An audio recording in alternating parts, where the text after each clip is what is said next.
Press the bell icon on the YouTube app to never miss a video from News Laundry. Allow me to tell you a secret. Governments are not very effective at what they do. Okay, maybe it's not a secret because you see it all around you, don't you? In March 2020, Prime Minister Narendra Modi appeared on TV and swiftly announced a lockdown to prevent the spread of coronavirus with a few hours of notice.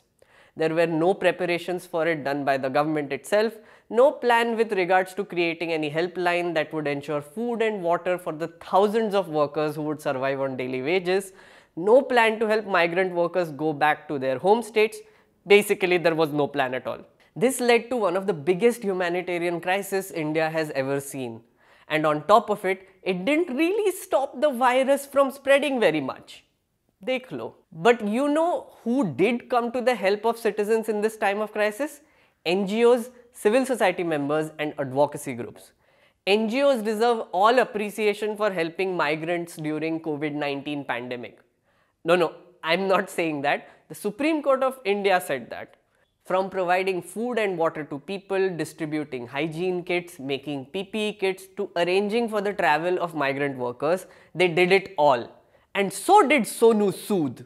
Why don't we just replace all government officials with clones of Sonu Sood? Anyway, it looks like the government has decided to reward NGOs by landing a dramatic crushing blow on the way they operate. What a fun reward, no? Why? Because the government thinks that NGOs can influence national interest and alter the very fabric of society. Are they correct in that assessment? And what are they doing to NGOs? Well, let's find out.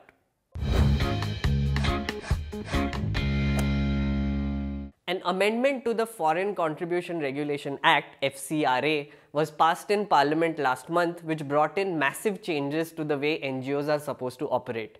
Many NGOs have said that these changes would severely affect their operations, even forcing some smaller ones to shut down. But before we get into that, let's talk about what are NGOs, what they do, and why they are important in the overall scheme of things. Non-governmental organizations or NGOs are organizations that do the job that governments are supposed to do but are not the government. I mean, it's in the name there, quite obvious. What this means is that these organizations reach out to people who are not covered by government programs and don't get the basic support required for them to have a comfortable life. There are NGOs in sectors like education, healthcare, livelihood support, water, sanitation, disaster management, food distribution, and so much more. But beyond providing basic services, NGOs do three other vital jobs. Number one, NGOs work on citizen engagement. They help build awareness in citizens, help them organize networks and combat corruption in government. They also help do last mile consultation for upcoming laws and give suggestions to our elected netas about it. Number two, NGOs act as incubation units of sorts. Just like how tech startups come out of university incubation programs, there are smaller startup NGOs that emerge from bigger ones. For instance, they innovate in areas like social programs, like microfinance, and come up with transparency solutions. Civil society also gave us something very important, the Right to Information Act. Number three, NGOs do a lot of research in the areas they are active in. They provide data analysis, policy analysis, gigantic tables full of information, fieldwork reports full of pie charts and suggestions based on which the government and policy makers make our laws better. It all boils down to the simple fact that NGOs tend to operate in spaces that are not touched by for-profit companies. You'll find that no corporation is really interested in setting up a multi-speciality hospital in places like, say, Kala Bakra, which is an actual village in Punjab, by the way, because investing in an urban setting is way more profitable than doing it in a village with limited population, with low spending power and lots of Kala Bakras. Anyway, the point is NGOs fill up a sort of void which is left by both the government and corporate sector. This void is full of people who don't get basic services, healthcare, education and even justice. For instance, there is the Akshay Patra Foundation. It's the world's largest NGO school meal program, providing hot, nutritious school lunches to over 1.8 million children in 19,000 schools across India. Another example is the Population Foundation of India, which promotes and advocates for effective formulation and implementation of gender-sensitive development strategies and policies. And then there is Goonj, which works on turning old material as a resource for hundreds of rural development activities. They've helped communities build huge bamboo bridges, dug up wells, built drainage systems, village schools, etc. Now, NGOs need a very important thing to operate. Passion, Jajba. Okay, apart from that, they also need money. As of 2016, there were 33 lakh NGOs operating in India. Of these, over 22,000 NGOs registered under the FCRA Act, of which nearly 98% complied with filing of returns, which means that around 34 lakh total NGOs, which is less than 1%, receive foreign funds. But a large number of these NGOs which receive foreign funds tend to finance other smaller downstream NGOs that don't have the resources.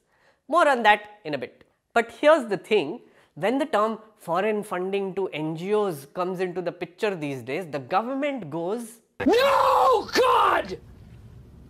No, God, please, no! No! No!" Oh, and when it comes to foreign direct investment for corporates, the government goes, "This is business." This is my sweat! I know, but I did business. Shut up! Shut up! This is business. Hey! For more information on how the government allowed foreign funding to political parties, watch my other explainer on the finance bill. Link is below. The government believes that NGOs are up to no good, that they are going to destroy the country by using this dirty foreign money, and therefore made changes to the FCRA Act. There are a bunch of changes they have brought in, but I'm going to focus on three particularly big changes which have riled up civil society. Number one, NGOs will now have to open a pass-through bank account in a specified branch in New Delhi. This will be specifically and only used to receive the dirty foreign grant money. Number two, this law now stops NGOs from transferring foreign grants to other registered NGOs, meaning only NGOs that got the OG grant money has to figure out how to use it. They can't sub-grant it to other smaller NGOs. Number three, the law says that of the grants they receive, only 20% should be spent on administrative expenses. These are basically salaries to promoters, directors and management staff. This also includes expenses like internal training, getting equipment and technology to execute the work of an NGO, and even rent. Yes. This is going to have two big effects on the NGO ecosystem. First up, it might destroy existing decentralized NGO networks. Remember when I told you that NGOs act as incubation units for smaller NGOs? Yeah.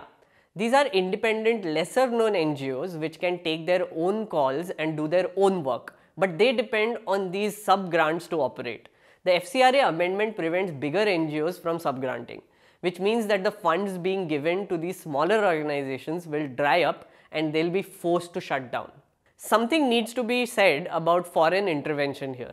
Believe it or not, the model of decentralized sub-granting actually prevents foreign influence. For example, let's assume there is this NGO called Uncle Sam Foundation, which is working on education.